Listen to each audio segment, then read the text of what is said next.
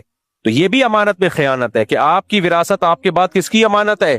بچوں کی. آپ اس میں خیانت کر کے جا رہے ہو، ان کو کنفیوژن میں ڈال کے جا رہے ہو. آپ، میرا اپنا معمول کیا ہے، میرے بینک میں جتنے پیسے پڑے ہوئے ہیں، میں نے موبائل میں ایپلیکیشن بنائی ہوئی ہے اور اس ایپلیکیشن اور اپنے موبائل کا پاسورڈ دیا ہوا ہے کسی قریبی جاننے والے کو. وہ بچوں کو نہیں دو، کیونکہ جو وراثت ہوتی ہے نا، بچے اس میں آپس میں فریق ہوتے ہیں.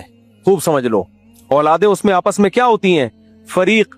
تو کبھی ایک فریق پہ اعتماد کر کے دوسرے فریق کو آزمائش میں نہیں ڈالا جاتا. صحیح آئی میرا خیال ہے بات، گہری بات. دیکھو آپ مر گئے تو وراثت کس کو ملے گی؟ اولاد کو، آپ کی بیگم کو، زیادہ بیگم ہوئی تو بیگمات کو. آپ نے انہی میں سے کسی ایک کو متولی بنا دیا کہ میرا سارا حساب تمہارے پاس ہے، تم اس حساب سے تقسیم کر دینا. بھائی وہ تو خود خصم ہے نا، اس پہ تو بدگمانی ہوگی کہ اس نے 2 نمبری تو نہیں کی، اس کو تو خود مل رہا ہے اس سے.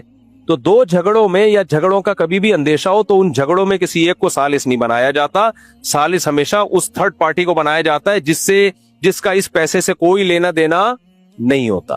لوگ کیا کرتے ہیں، اپنے ہی کسی قریبی ریلیٹو کو بنا کے چلے جاتے ہیں متولی کہ میرے بعد تم نے میری جائیداد تقسیم کرنی ہے. چاچا کو بنا دیا.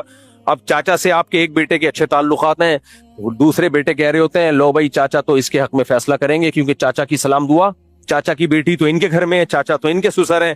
تو یہ وصیت جب آپ کسی کو متولی بنائیں گے تو وہ بالکل ایک 3rd پرسن ہوگا، نیوٹرل آدمی ہوگا. سمجھتے ہو گے نہیں سمجھتے؟ میں نے کیا کیا ہوا، میں اپنا معمول بتا دوں تاکہ آپ بھی اس پر عمل کریں. میرے موبائل میں اپلیکیشن ہے، موبائل کہاں رہ گیا؟ دفتر میں چارجنگ پہ لگا ہوا ہے. موبائل میں اپلیکیشن ہے، میرے اکاؤنٹ میں جتنے پیسے آ رہے ہوتے ہیں فوراً ڈیلی میں اپڈیٹ کرتا ہوں. یہ میری رقم ہے، یہ زکوٰۃ کی رقم ہے، یہ صدقے کی رقم ہے، یہ فلانے کی امانت ہے. ڈیلی اپڈیٹ ہوتا ہے. اور رات سونے سے پہلے اس کی ایک PDF فائل میں سینڈ کر دیتا ہوں اپنے اسسٹنٹ کو، اور اس کے نیچے لکھ دیتا ہوں سواد. اس کو پتا ہے کہ یہ وصیت کا مخفف ہے کہ اللہ نے کرے آج رات میرا انتقال ہو گیا تو بینک سے جو پیسے نکلیں گے یہ اس کی، بولو، یہ ڈیٹیل ہے اس کی. کوئی کنفیوژن نہ ہو کسی کو، بھائی یہ اتنے پیسے پڑے ہوئے، پتہ نہیں اس میں ابا کے کتنے اور وسیم بھائی کے کتنے، جمشید کے کتنے، زکوٰۃ کے کتنے. ہاں جو اکاؤنٹ بالکل ہی پرسنل ہے اس کا تو بتایا بھائی یہ میرا ذاتی ہے، اس میں میرے علاوہ، میری ذاتی رقم کے علاوہ کسی کی رقم نہیں ہے. ایک کام تو میں یہ کرتا ہوں. دوسرا کام میں کیا کرتا ہوں، وصیت اپڈیٹ کر کے رکھتا ہوں ہر وقت کہ میری وراثت ہے کتنی ٹوٹل. یہ پوری اپڈیٹنگ. میں نے کسی سے پیسے لینے ہیں تو فوراً اس میں ڈال دیتا ہوں فلاں کہ میرے اوپر اتنا ادھار ہے. اول تو ایسا الحمدللہ کبھی مجھے نہیں یاد پڑتا زندگی میں کبھی ایسا ہوا ہو کہ میں نے کسی سے ادھار لیا ہو. اللہ نے اس لعنت سے الحمدللہ مجھے بچایا ہوا، اور یہ میرے والد صاحب کی برکت ہے. میرے والد صاحب بھی کبھی کسی سے 1 روپے بھی ادھار، کمیٹیاں بھی نہیں ڈالتے تھے. وہ کہتے کمیٹی بھی تو ادھار ہی ہے نا، آپ کی کمیٹی پہلے نکل گئی تو آپ ذمہ دار ہیں، تو ادھار چڑھ گیا نا. نہیں بھائی، جتنا اپنے جیب میں اس حساب سے مینج کرو. بلکہ میں اس میں میرا معاملہ یہ ہے کہ لوگ مجھے آتے ہیں نا رقم دینے کے لیے بھی کہ آپ یہ ہم سے قرضہ لے کے کچھ کر لیں، کچھ ہو سکتا ہے آپ کو پروفٹ ہو جائے نہیں ہو جائے، 1 سال کے بعد ہمیں یہ قرضہ لوٹا دینا. میں وہ رقم بھی نہیں لیتا. میں جو کاروبار کروں گا یا کوئی کام کروں گا، جتنے میری جیب میں پیسے ہیں اس کے حساب سے کروں گا. نہیں ہے جمشید سے مجھے پیسے، بولو نہیں، خدا کی قسم اس میں سکون ہے. ہوس مت کرو، یہ دنیا مسافر خانہ ہے، اس کو مسافر خانہ سمجھو. بعض لوگ یہ کر رہے ہوتے ہیں، یہ بھی بڑی فلم چل رہی ہے، کہانی چل رہی ہے آج، خاص طور پر یہ نیک لوگ زیادہ کر رہے ہوتے ہیں. وہ یہ ہوتے ہیں کہ آپ کے پاس آئیں گے کہ آپ میری طرف سے اتنا پیسہ لگا دیں اپنے کاروبار میں. سٹائل دیکھ رہے ہو؟ میں آپ کو ایک کاروبار کا مثال کے طور پر، آپ کا نام کیا ہے؟